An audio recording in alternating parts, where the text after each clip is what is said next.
오늘도 주님의 말씀을 통해 하나님 나라를 누리는 복이 있기를 주님의 이름으로 축원합니다.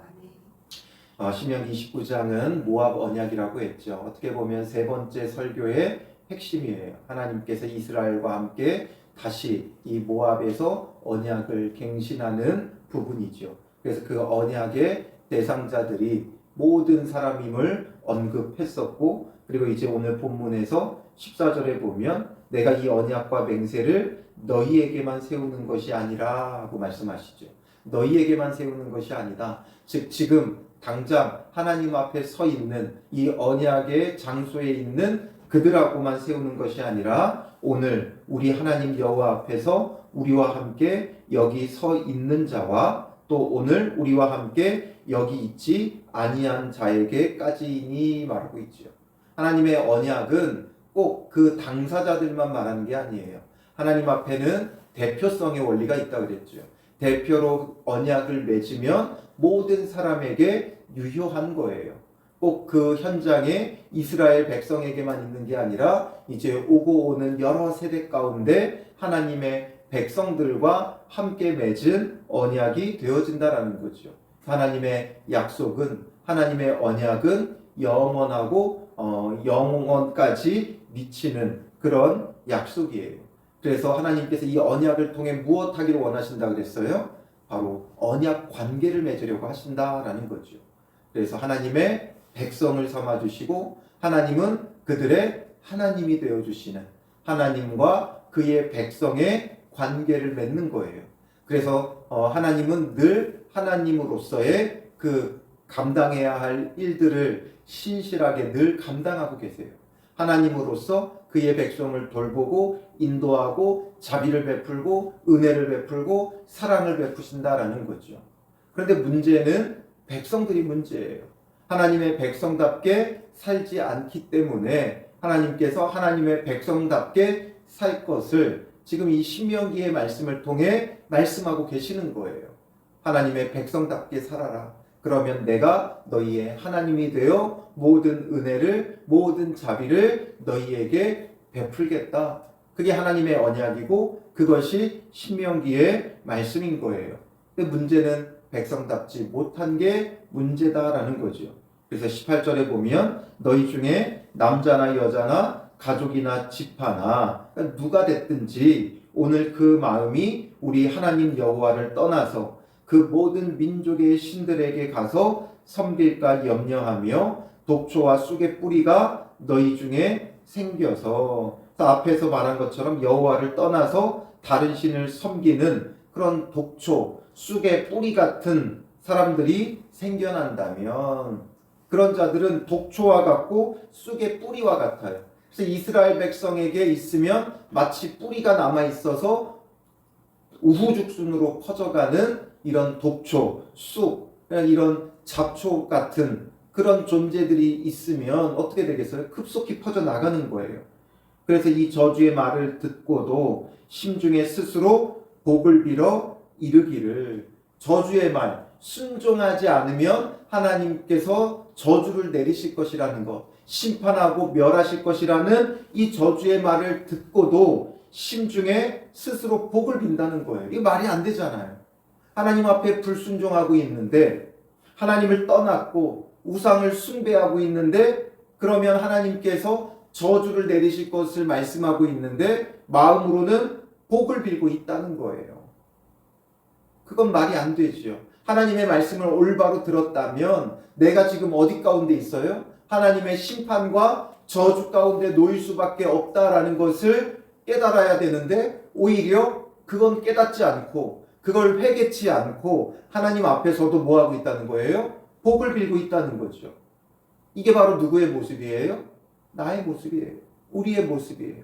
오늘 그리스도인들의 모습이에요.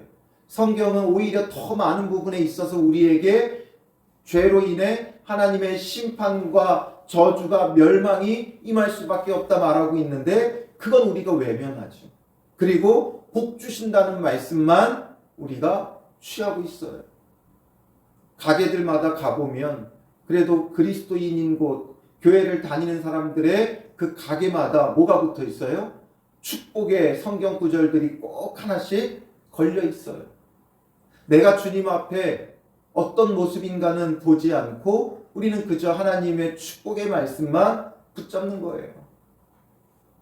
저도 축복의 말씀은 잘 써서 여기저기 붙여놔요. 그런데 저주의 말씀은 외면하죠.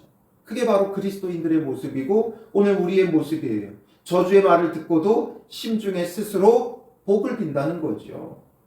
그래서 내가 내 마음이 완악하여 젖은 것과 마른 것이 멸망할지라도, 젖은 것과 마른 것, 그러니까 모든 게 멸망한다 해도 내게는 평안이 있으리라 할까 함이라.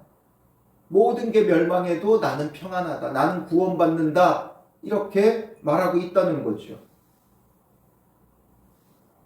마치 뭐와 같아요? 안일함이에요. 그러니까 신앙의 불감증이죠. 우리가 안전불감증 이런 말을 많이 하죠. 뭔가 위태하고 위태한데도 불구하고 뭔가 정말 사고가 날 수밖에 없는 그런 상황인데도 사람들이 잘 주의 깊게 돌아보지 않아요. 그러니까 여러 가지 수칙들이 있어요. 그런데 그 안전 수칙들을 잘 지키지 않아요. 예를 들면 공사 현장에서는 헬멧을 꼭 쓰라고 하죠. 그런데 이 헬멧을 쓰지를 잘 않아요. 왜냐하면 그걸 쓰면 불편하거든요. 일하기 힘들거든요.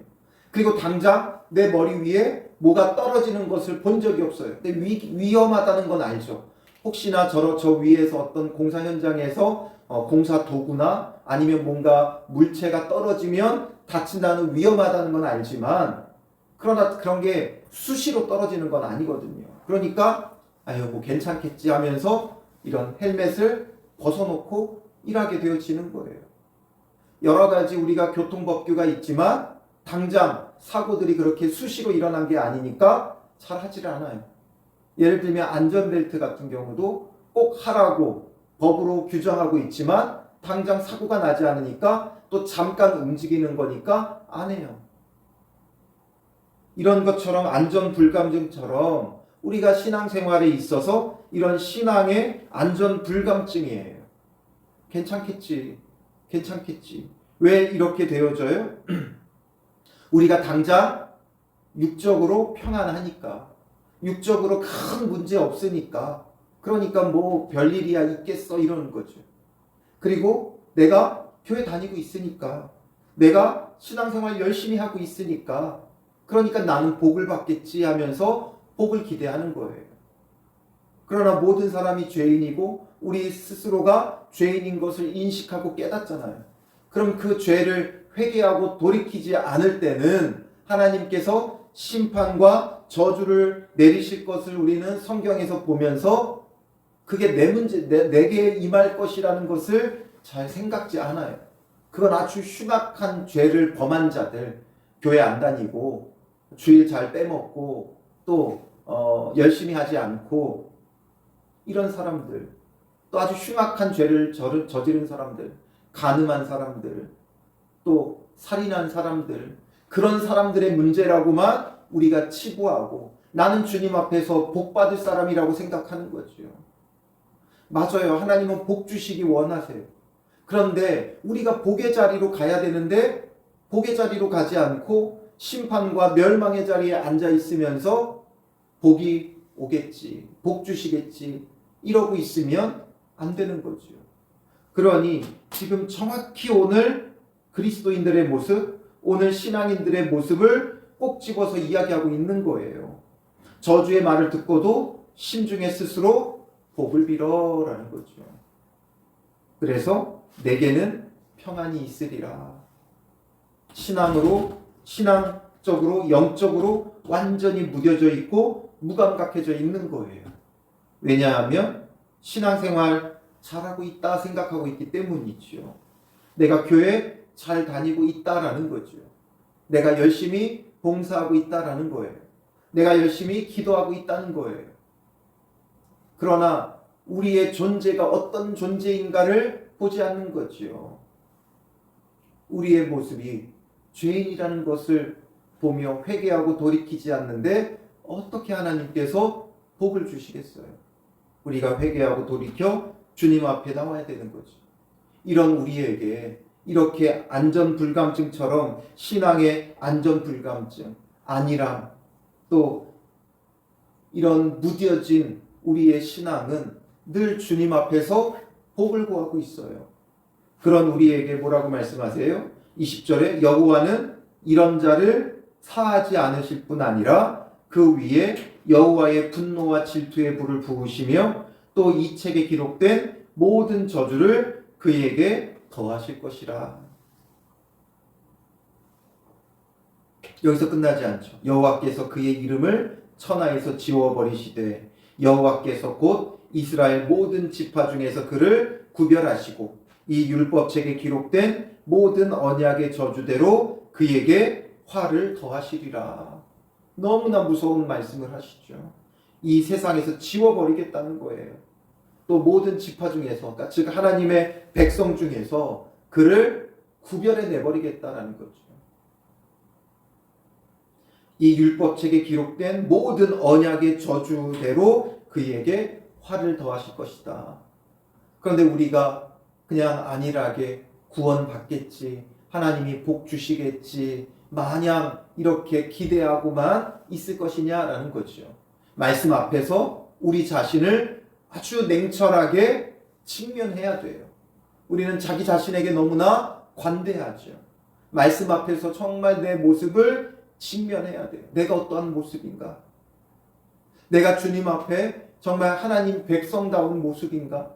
하나님의 백성답지 않은 나의 모습을 직면하며 회개하고 돌이키고 예수 그리스도를 붙잡고 그 구원의 은혜만을 바라봐야 한다는 거죠. 우리는 그저 하나님의 은혜를 바라보는 것이지 우리는 하나님 앞에 그 어떤 자격도 내세울 수 있는 사람이 아니라 그랬어요. 내가 회개했으니까, 내가 교회 다니니까, 내가 말씀 봤으니까, 말씀에 순종하니까 복 받는 게 아니에요. 오직 내가 복 받을 자가 아닌데도 불구하고 나를 택하여 불러주시고 예수 믿는 믿음 안에서 구원을 얻게 하시는 그 은혜. 그래서 나는 주님의 은혜 아니면 살아갈 수 없다는 것을 깨닫고 엎드리는 자가 되어야지 주님 앞에 복을 구하는 자가 되면 안 된다는 거예요. 내가 뭘 당당하게 주님 앞에 복을 구할 수 있어요? 내가 하는 것이 무엇이 대단하다고? 그러니 우리는 그저 주님의 은혜만을 바라고 구할 뿐인 거예요. 그렇지 않으면 하나님께서 이렇게 하시겠다 다시 한번 엄히 경고하고 계시죠. 그래서 이런 하나님의 심판과 저주가 더해졌을 때 너희 자손과 또 멀리서 오는 객이 또 24절에 여러 나라 사람들도 묻기를 도대체 왜 이렇게 됐느냐 묻는다는 거죠. 24절에 여호와께서 어찌하여 이 땅에 이같이 행하셨느냐, 이같이 크고 맹렬하게 노하심은 무슨 뜻이냐 하면 대답하기를 25절에 답변을 주죠. 그 무리가 자기 조상의 하나님 여호와께서 그들의 조상을 애굽에서 인도하여 내실 때에 더불어 세우신 언약을 버리고 하나님이 주신 그 언약을 버리고 가서 자기들이 알지도 못하고 여호와께서 그들에게 주시지도 아니한 다른 신들을 따라가서 그들을 섬기고 절한 까닭이라. 알지도 못하고 하나님께서 주시지도 않은 것을 따라가서 섬기고 절한 까닭이다. 정말 우리는 알지도 못하는 걸 따라가서 섬겨요.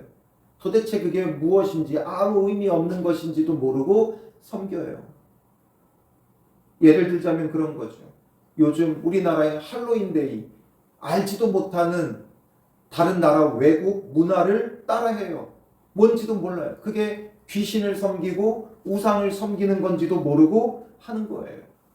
그러다가 정말 큰 참사가 일어났죠.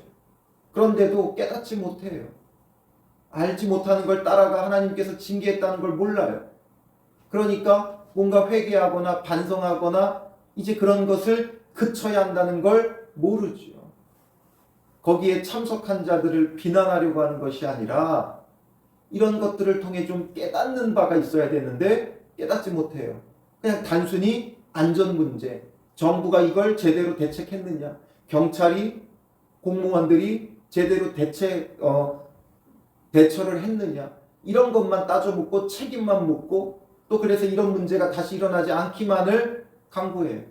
그러나 그 안에 담겨 있는 영적인 문제를 보지 못한다는 거죠.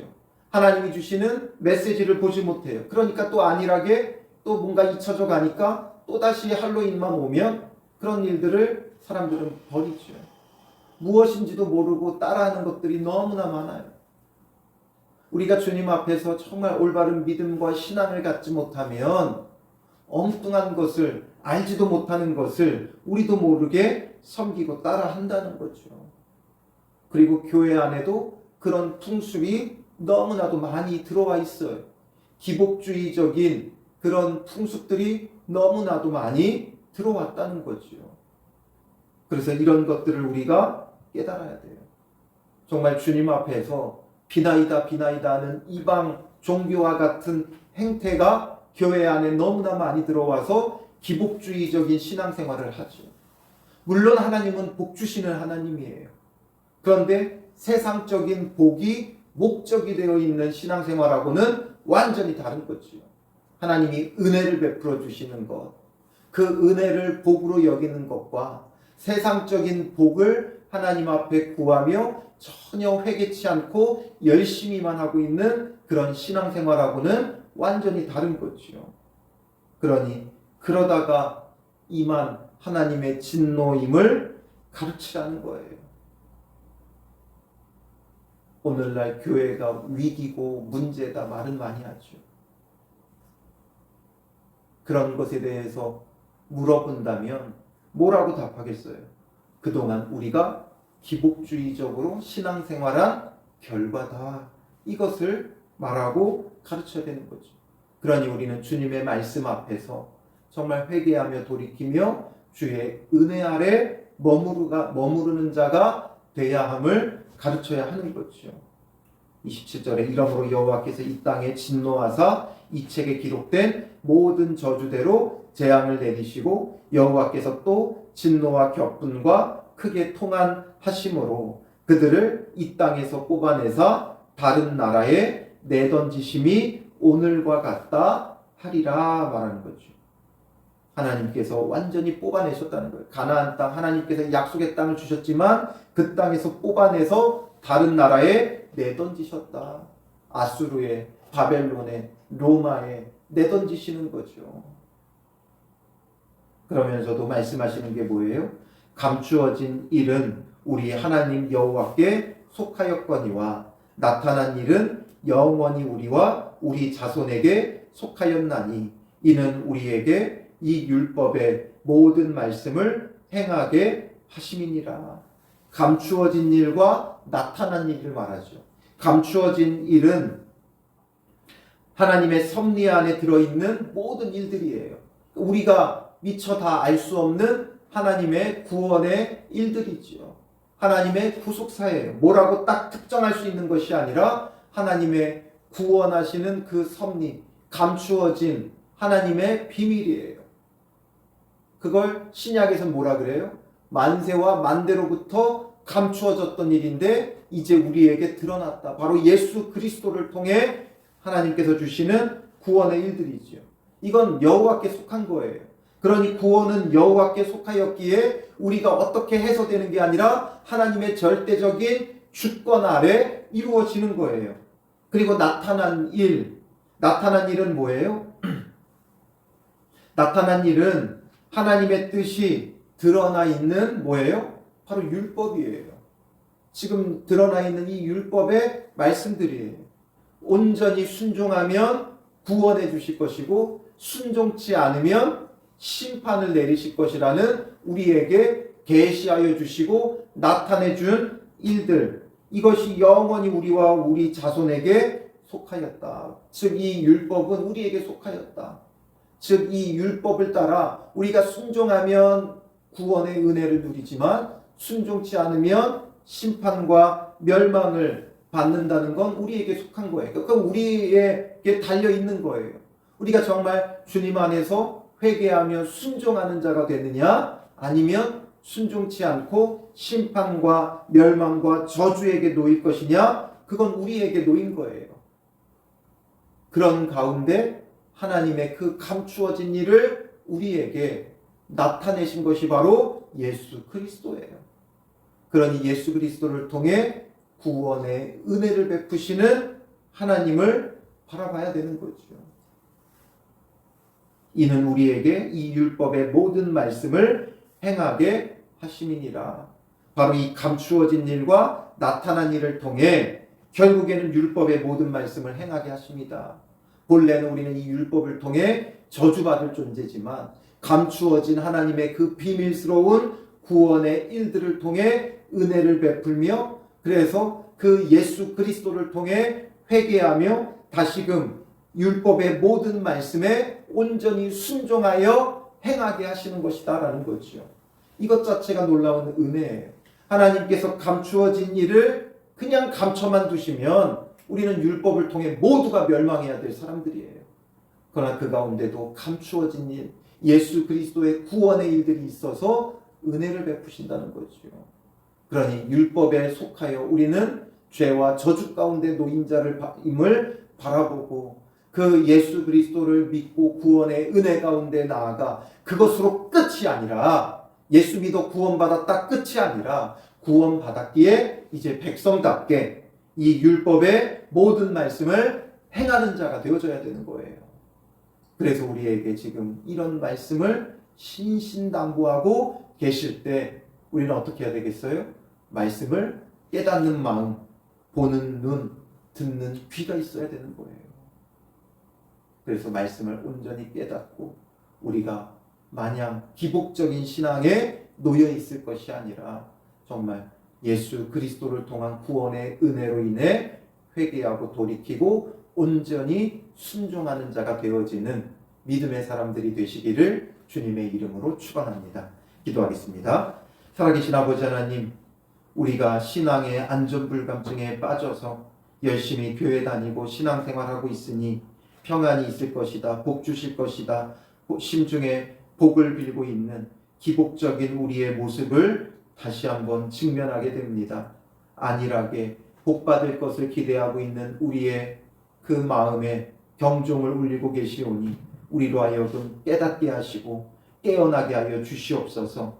우리 안에 깨닫는 마음을 주시고 보는 눈, 듣는 귀를 허락하여 주셔서 우리에게 임할 이 혹독한 심판과 저주를 깨닫게 하시고 우리로 하여금 감추어진 일이었으나 이제 우리에게 드러나게 하신 예수 그리스도의 그 구원의 비밀함을 깨닫는 자 되어 예수 그리스도를 붙잡고 회개하고 돌이키며 이제는 주님의 백성이 되어 온전히 순종하는 청종하는 믿음의 사람들이 되게 하여 주시옵소서. 우리의 신앙의 안전불감증에서 깨어나게 하시고 안일했던 우리의 신앙에서 영적으로 무뎌져 있던 우리의 모습에서 우리로 하여금 이제 영적으로 깨어나는 자 되게 하시고 영적으로 민감한 자 되게 하여 주셔서 모든 영적 감각이 살아나 믿음의 눈으로 보고 믿음의 귀로 듣고 또한 우리의 깨닫는 마음을 허락하여 주셔서 말씀 앞에 회개하는 심령을 주시고 정말 주님 앞에 거룩하게 서는 믿음의 사람들 되게 하여 주시옵소서. 이 율법의 모든 말씀을 행하게 하시는 하나님을 바르게 알게 하시고 그 하나님 앞에 우리가 정말 주님의 백성답게 세워져서 하나님을 하나님 되시게 하는 믿음의 사람들 되게 하시고 하나님을 영화롭게 하며 그 하나님을 온 세상에 전파할 수 있는 믿음의 사람들 되게 하여 주시옵소서. 기복적인 신앙을 깨고 나와 예수 그리스도를 붙잡고 회개하며 순종하며 참으로 거룩한 주님의 백성이 되게 하여 주실 줄 믿사오며 예수님의 이름으로 기도합니다. 아멘.